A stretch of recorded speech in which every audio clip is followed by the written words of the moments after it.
Hey everybody, I'm Peter Bond. I'm the co-host of this show. Welcome to another episode of Consumer Engagement in the Omnichannel World. I am very pleased to have join me my co-host. He's a e-commerce luminary, he's a thought leader, he's an entrepreneur. Please join me in welcoming my friend Sri Rajagopalan. Sri, how you doing today? Hi, Peter. Thanks so much as always. We're back here another week, a new topic. The industry is changing 500 miles an hour, and our goal here, as always, this week too will be to keep it real. Yeah, I Sri agree. and PVSB. Thanks, Sri. I agree with you, and I think we've got a real humdinger of a topic this week because it's on everyone's mind, right? Here we are in May 2020. Can you believe it's May already? Wow, the year is flying by. Sunshine behind me, Peter. Well, I'll tell you this. Things that you and I have been talking about is, particularly around e-commerce, was e-commerce really just about Amazon's decisions, whether they were going to win or lose? And the question is e-commerce still omni-channel at this point? Well, how consumers have been engaging with brands and choosing to be able to get their products has changed dramatically in the last 2 months. We have experienced what I know you refer to, and I agree, in the industry as a black swan event. It's unpredictable, it's very rare, and we don't know where we are in the process. I've seen some dramatic numbers. I know our mutual friend Don posted something just yesterday saying e-commerce may be as much as 27% of total sales here in the US now, and how people are choosing to collect their products. Well, they're experiencing new things, and whether they'll go back to the old way ever again, I don't think they will. But the question is, where will we settle out? So it's time for retailers, in particular the ones that are brick and mortar, that have seen some very difficult times over the last couple of months, to start to embrace omni-channel in a renewed purpose. So let's start with a very simple question. For our listeners, Sri, what, from your perspectives, does the term omnichannel actually mean? So, Peter, thanks for asking the question. What does the term omnichannel mean? In 2020, it's quite surprising to me that I still get asked that question quite a bit. Sri, what is omnichannel, especially from more senior executives? So let's try and get a definition in place. What does omnichannel mean?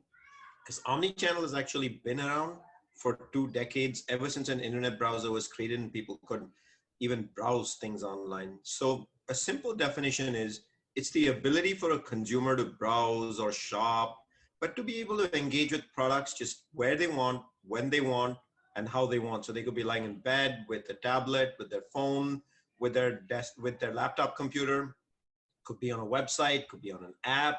For example, they could be on the Amazon app, they could be on the Walmart app, which of course, given the Black Swan event that you referred to in the last 60 days, has been incredibly popular. With the number of downloads it's had has exceeded any other app in the history of Apple in the last 60 days at least. So I think that is like phenomenal. But bottom line, it's about where the consumer wants to shop, when they want to shop, how they want to shop, and when they want to receive it, how they want to receive it, where they want to receive it. But one of the things we need to keep in mind at this stage is, consumers in general engage with brands very differently today. And some channels play a very distinct role in serving up content for consumers to browse, learn about a brand. Some are strictly shopping channels, some are for price comparison, some are for pickup outlets only. When you bring all of these together and you put the consumer at the center, that's what omni-channel shopping in retail is all about. Yeah, that's our definition. I can't agree more, Sri. And what I liked you saying, and to agree what you didn't say, is it didn't necessarily mean you had to be able to buy it in a digital format. It means that you were informed on the path to purchase, because there are many brands that, for numerous reasons, they're perishable products, they're controlled substances, that transactions can occur online. But informing and helping the consumer on that path to purchase still makes it omni-channel. So the next question is, where do you see the state of the CPG industry in this omni-channel shopper world, and what is the new reality? So to me, Peter, I think you and I share the same view on this is the industry is actually way behind where it needs to be. And as a whole hasn't adopted omni-channel as a behavior. It's adopted omni-channel as a marketing vehicle, maybe about 5 years ago or half a decade ago. And CPG traditionally follows its largest customer bases.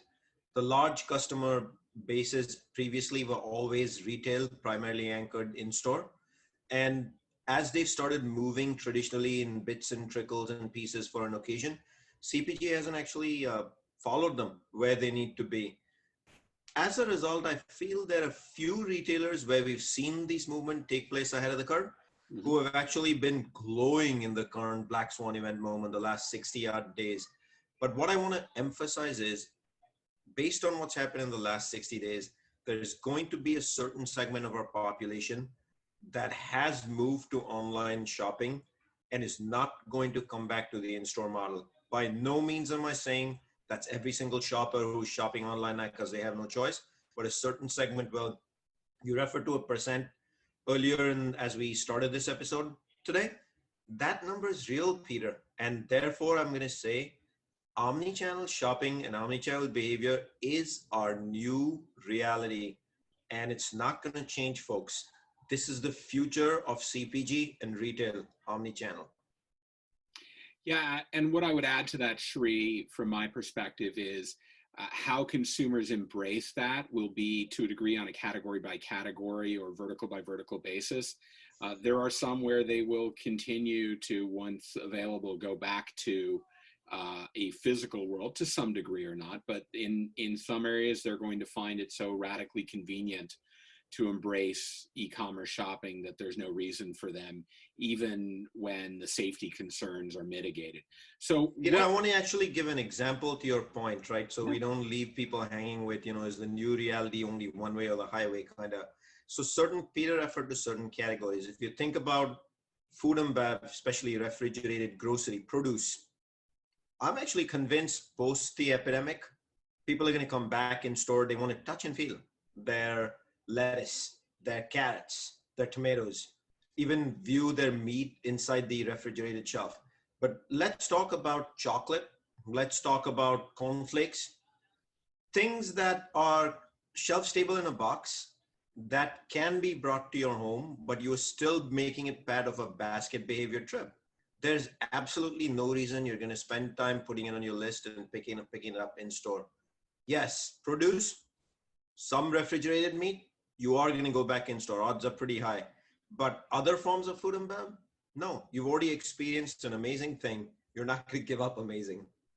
Yeah, Shri, I'm a cook and I love choosing my own produce. And even in this pandemic, I've not been terribly pleased with the grocery shoppers through a number of different platforms and the quality of the produce that they're collecting. So yeah, that's one where I embrace what you're saying completely. So why don't we talk what aspects of shopping you think are going to change forever as a result of this pandemic?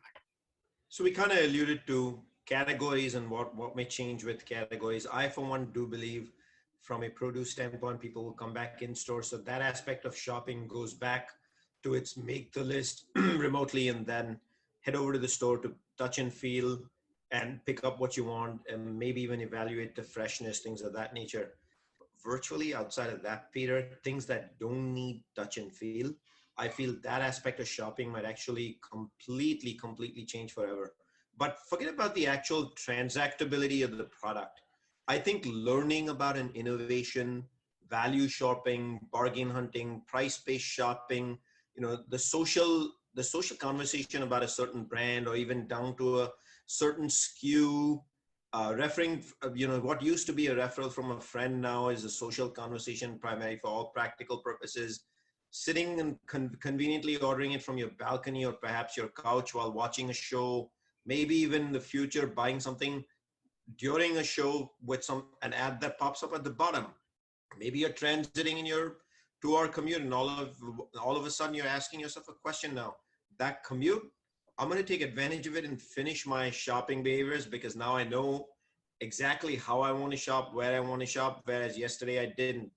To me, these are priceless and have completely changed how a consumer thinks. And there is an outcome. Amazon has been winning by providing these things to the consumer forever. But Target was the next one, which kind of threw their darts on the board and have started scoring points with the consumer. But Walmart has taken a giant leap forward in the last 60 days, including merging their grocery and Walmart.com app. To me, you start looking at this, what's become available to the consumer, all aspects of shopping, including browsing, have changed forever. And I'm going to repeat it one more time. Guys, omnichannel is today's retail reality. You absolutely have to begin a shopper's journey thinking of this. So that begs another question, Shri, and thank you for that. What are the different forms of omni-channel shopping? I mean, I hear many different ways to do that. Everything from, think of the old world, if I drive to the store, I bring my shopping list, I walk in, all the way to everything's decided online. From your perspective, what are the key components of this spectrum of omni-channel shopping? That's actually, Peter, one that is going to confuse a lot of people because there's just so many formats and definitions, but it's no different from offline shopping where you can on-premise, off-premise, you can go inside a C-store, a bodega, a mass merchandiser, a club. So what I'm about to describe is no different from that, except it's the online equivalent. So the ones that come to my mind naturally are, you can buy online and choose to receive it at home. You can choose to receive it in a different location, like where you work or where you go to work, but essentially a location of choice, whatever you want. You can buy online and pick up in store. You can buy online, pick up products curbside at the store by actually visiting the store in an Uber or driving or any other transportation format you have. But what may complicate what I'm about to say even further is you can also buy a product for the first time in history since eBay was born, and now Amazon has made it profound, and Walmart also has a third-party marketplace online, is you can buy it from a third party, so as almost as though goods are being traded for, irrespective of efficacy, looking more at value and convenience. And you can also receive all of these at a predetermined location. In addition, you can also choose how many days you want for shipping and receiving the product. 2 days, 7 days, ground shipping. You can also get stuff from Canada, from Mexico, things of that nature. So to me, the list of how this plays out is absolutely endless. And then when I scroll social media these days, thanks to AI, there's shop now buttons across the board on Instagram or Facebook. Swipe up ads, once you have 10,000 Instagram followers, virtually anyone who does is putting the swipe up ads, which if you swipe up, it takes you directly to a D2C website. And then there's apps where you can buy product from. A lot of people may not realize, but Amazon, Walmart, Target, these are all actually apps. They're not websites on your phone. And then there's TV-based shopping, which is very early in the game, but Apple TV does that today. To me, the most profound of all of these is AI-induced shopping and voice-based shopping, because it actually listens to what you talk, processes it, and actually produces quality outcomes and offers you products and choices based on those conversations and based on other habits of yours. But I don't want you to forget about subscription, auto subscription, one-click purchases, referral-based purchases. To me, all this online compares to one-way offline, which is checking out at a counter by scanning a product if you leave the different channels of where you can do this. But you have all these options today, maybe like 30, 40 different options, versus going in store, no matter what the channel or format was, and scanning the product either through a cashier or yourself. So your choices have expanded 50-fold. And in a nutshell, that's what this big change is. Wow, Shri. So I said a lot, Peter. I'm a brand manager, and I got to figure out, I'm sitting in front of a roulette table, and it sounds like there are a whole lot of different numbers there, and I've only got a handful of chips. Where am I placing my bets? Yeah, that's a good one, Peter, because I think at some point in the journey, I've faced the same challenge across the board, no matter what brand I touched and what category. There's only a simple answer to that, Peter. You have to be omnipresent all along the way.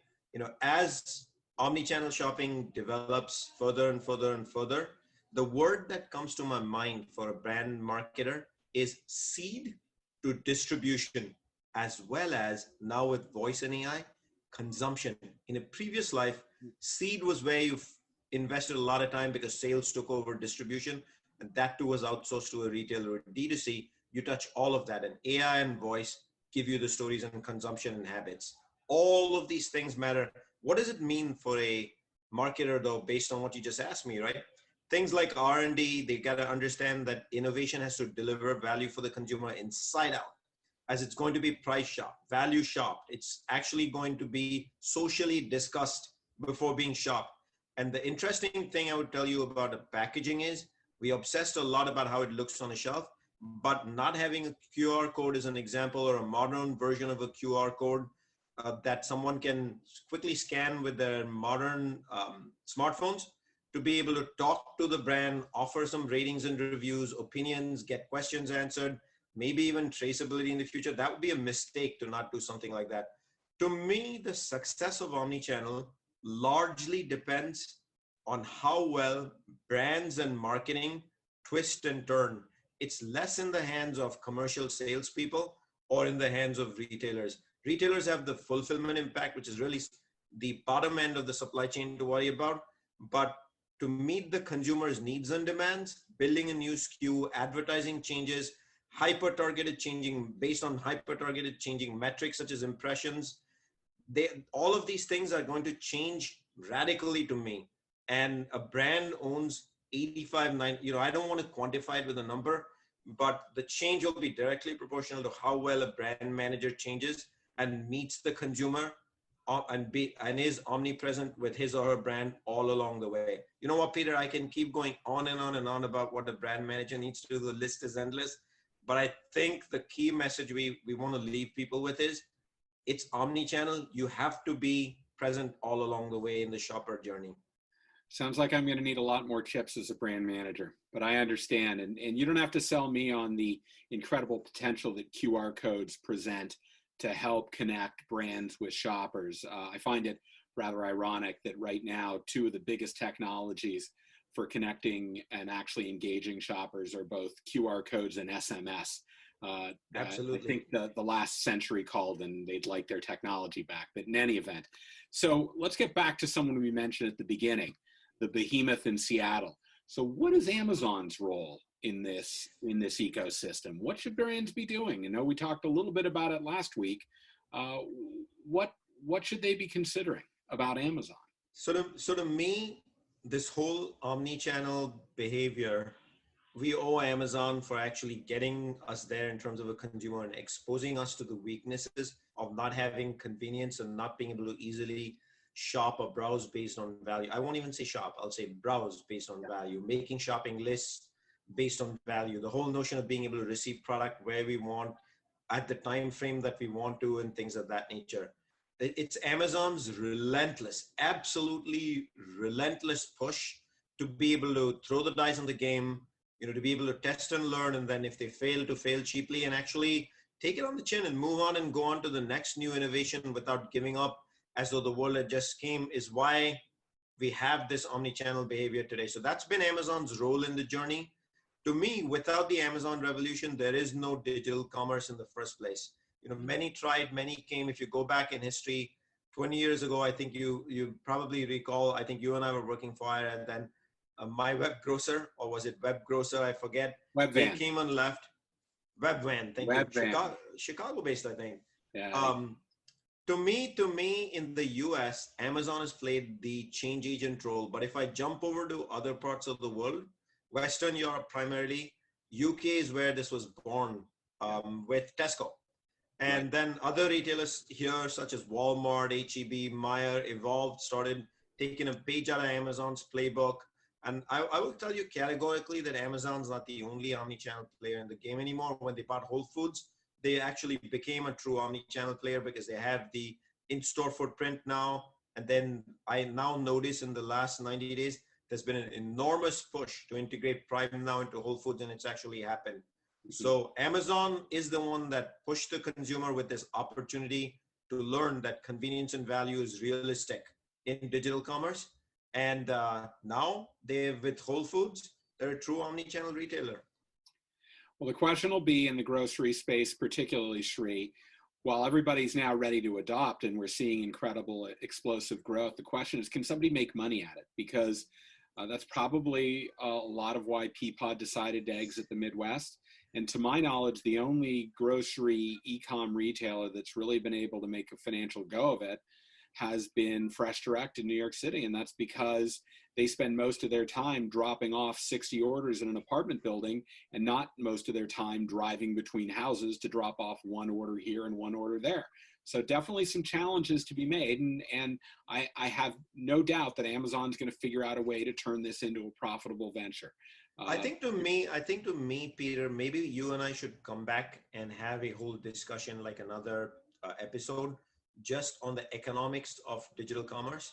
Because I feel when we say, are we going to make money? Answering that question is a very tricky one, because our definition of are we making money today is entirely built in a CPG brand based on the in-store dynamics.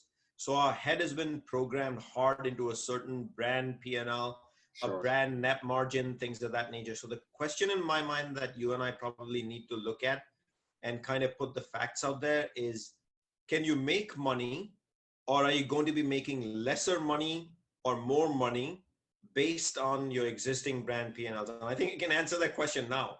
Yeah. But I think we look at item level economics and have that question. It's a reset of the mindset. I think it's a great tease for a future episode that we'll come back to. So with the topic at hand, we've talked about how brands are going to have to invest against many different things to be successful in omnichannel. The question is, how will that impact how brands are spending dollars against media and advertising in particular? So, you go back 20 years, advertising was all about print and TV, mass media, and congratulations, most brands have now evolved into the digital world. So I'm the last one that's going to tell you brands haven't evolved away, because most actually have. But I think there's a very profound change that hasn't come by yet, which is the training of agencies, creative, was primarily on the basis of creating large scale emotion, because TV and print and TV-based mass media reach the masses, like they reach millions of consumers in a given change. So any emotional advertising that you create has to be able to appeal to a large body, large population. Digital is virtually one household or one consumer at a time based on their habits, which is a completely different marketing skill than the former. So in my humble opinion, large agencies have not evolved to move away from that. So, when I hear Professor Scott Galloway publicly, repeatedly on No Mercy, No Malice, whether it's on Vice TV or the various podcasts that he's on, talk about how brands are getting awards that they probably don't deserve from agencies, like a self-created award for emotional advertising to the masses, whereas they should be giving a consumer what they want. I totally agree with Scott Galloway that that's the reality. That old model in advertising of creating an emotional ad and then getting an award for it and sitting in Cannes. Imagine you can't even have Cannes this year. So we're in a different ballgame now.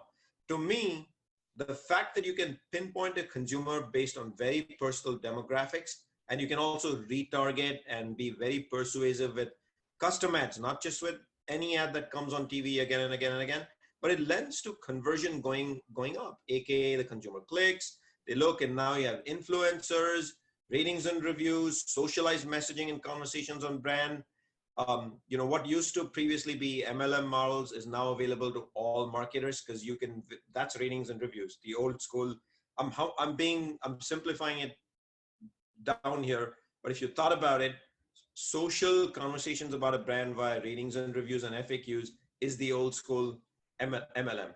And to me, there is no doubt that scale media is now slowly becoming irrelevant and being replaced by personalized marketing. So if you're a marketer, folks, you need to live in the digital moment. And that digital moment is not, I've got my Google SEM in my marketing mix and putting 3 sergeant stripes. It's, do you understand the difference between emotional mass advertising and individualized, personalized marketing? Now, the moment I use the word personalized, the lashback that I typically get, oh, it's going to cost me millions. This is not about costing and things of that nature. This is about reshaping the industry for delivering value to the consumer and means and mechanisms that they want. Streaming video versus live videos. The next big change that I now see, concerts. They may or may not happen in the format that can you imagine a concert with social distancing that you go to watch? it's going to get less relevant. While I shouldn't say irrelevant, it's going to get significantly less relevant. So come on, brands, step up to the plate. Yeah, how can you get crushed at the front of the stage by all the fans if there's social distancing? No, There I you agree go. completely. That's a good outcome, Peter. You won't get crushed. I know. I'll add to this. I think about even 10 years ago, how much advertising was driven by purchasing based upon demographics. Why would you do that anymore when you can just identify shoppers who buy specific brands based upon their propensity and their free shopper data? Absolutely well said. So what I hear you telling me is that the attention of consumers is shifting because where they spend their time and how they're approached is very different. So then what are the implications for brands specifically because of this consumer attention change? I'm going to simplify this down in just a few sentences. So human attention is reducing. Attention span for watching an ad and engaging is already shrinking. And think of YouTube for a second. In YouTube, when you're served up content, you can press the skip now button after 5 seconds. Marketers, you have to be able to attach yourself in the future to the 5-6 second ad. You will not have the luxury a few years from now for the 30-second plus long advertising that goes to DVR and gets skipped anyway. So why put the money in it in the first place other than live events? So live events is going to change dramatically based on what's happened with the epidemic. While I'm not a soothsayer and I cannot forecast the future, I think what's clear is live events is not going to be the same as it was January 15th of this year. And you're not going to have the venues you had to communicate long format ads. So if there's one message we'd like you to take away, please, folks, 5-second ads. How are you going to communicate your brand efficacy, value in 5 seconds? That's the key takeaway. So then let me ask you, Shri, who do you think from a brand or retail perspective is doing a good job of that in this transformative world? So I'm going to break this up into two parts. First, let's get to brand. I think for CPG in general, the 5-second ad has been a massive challenge because they've been anchored to the 30-second emotional, lengthy format advertising and agencies and creative. There's so much money that goes into those. There's a lot of agencies that exist just for this purpose. Mm-hmm. So the twist, I don't see anybody amazing in the 5-second TV spot. Every now and then I do see a handful of TV ads, but it's a laundry list. I see 1 or 2 impressive ads, whether it's in food and bev, it's in apparel from across the industry. Doritos stands out to mind. I see Doritos 5-second ads all the time, which are actually quite impressive. I see insurance companies are doing an amazing job at the 5-second advertising. And I mean things such as your car insurance primarily, not necessarily health insurance, maybe even life insurance. But from a retail perspective, if I flip the script and I say, who's adopting omnichannel in general? Clearly, and we already discussed Amazon at length, but Walmart and Target have invested heavily in digital consumer outreach in all kinds of formats before this epidemic. So as a result, now they're thriving. But CVS is the other one that comes to mind to me, Peter, because in the last few months, they've really stepped up their game. They've got curbside pickup across the board, and they've also integrated their pharma pickup pretty well that you don't even have to walk in store if you're nervous to go in currently. And then there's a lot of regional chains like HEB, Meyer, Workfront, who I have personally worked with, leaders there, and I'm aware of the digital habits that they've inculcated close to 5 years ago. And they continue this leadership for the consumer. Yeah, I think those are some great examples, Shri. So let me finish this off with, we've covered a lot of ground today. So what's the blueprint for moving forward, and particularly around partnerships? How are brands and retailers going to succeed in this transformative environment? So when it comes to the blueprint, we addressed it right up front. You have to be omnipresent, and I would say a large part of this, I want to say responsibility to the industry sits on a brand's hand. So I want to be very clear about that. It's follow the consumer where the consumer goes. But there's a partnership that comes to my head right away is non-negotiable in 2020. And I think all of you know what that is because they're in the news often and repeatedly, and that is Instacart and concierge shopping, especially in this time. I have to say Instacart has gotten really lucky because they've gotten some amazing impressions and advertising without having to put the dollars into it, congratulations, you're lucky, Instacart. But concierge shopping is definitely going to make a difference in the future. Now, nobody should interpret that again as, oh my gosh, there'll be a million concierge shoppers. We have to remember in the industry we work, a 1% change is a big number. And a 1% change can be the difference between a yes and a no, often because the industry is some big percent of the GDP in our country. So to me, that is the one partnership everyone really needs to put their attention into. Outside of that, to me, SEM is another area. Like if as a CMO, you are not in the middle of your SEM and having an opinion on Google versus Amazon, things of that nature, you're already kind of letting the bus pass by at 800 miles an hour. AI and voice is not to be missed at all. That should be part of your blueprint. Now, I'm not asking you or suggesting go tomorrow morning and make 50 Alexa skills. It's for you to figure out what are those touch points where it makes sense on voice. AI has already been in place last 5 years. Please don't give privacy as an excuse, because AI has been around and it's already being leveraged by Facebook for quite some time at this stage. So, but if I put all this in a box in terms of a blueprint and partnerships, and I say, is this going to be easy? No, it's not a traditional strength.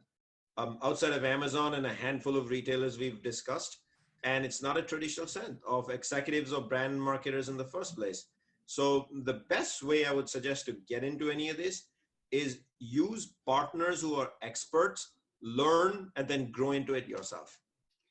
Yeah, I absolutely agree, Shri. And Instacart's a very interesting one for retailers because they're committed to building a very homogeneous experience. And for a retailer, the question is, if you're trying to build your own customer experience, how do you coexist in a world with Instacart? And there are many different schools of thought. We've talked about it in the past in some of our conversations, and I'm sure we'll continue it in the future. But this has been a great conversation today. I want to thank you, Shri, for walking us through this. We've got an exciting session coming up next week. We're going to be joined by our first guest. Yay, you don't just have to see Shri and me all the time. But we're going to be joined by John Jessup, who's the CEO of a company called Reputation Studio. And the topic is going to be how brands build and maintain their positive reputation in this world where everybody has a connected device and everybody can stress an opinion. So what I'm going to say to you is, in the meantime, you can always follow us on social media, notably LinkedIn and YouTube. Just look below the screen here at hashtag Shri and me, Shri and PVSB. I'm PVSB, so hashtag Shri and PVSB. And again, Shri, I want to thank you and thank all of our followers. Wish them all well in these crazy times. And we look forward to getting together with you on our next episode. See you soon. Thank you, Peter.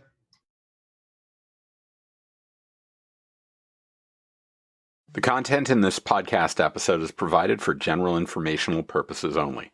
By listening to our episode, you understand that no information contained in this episode should be construed as advice from CPGGUYS LLC or the individual author, hosts, or guests, nor is it intended to be a substitute for research on any subject matter. Reference to any specific product or entity does not constitute an endorsement or recommendation by CPGGUYS LLC.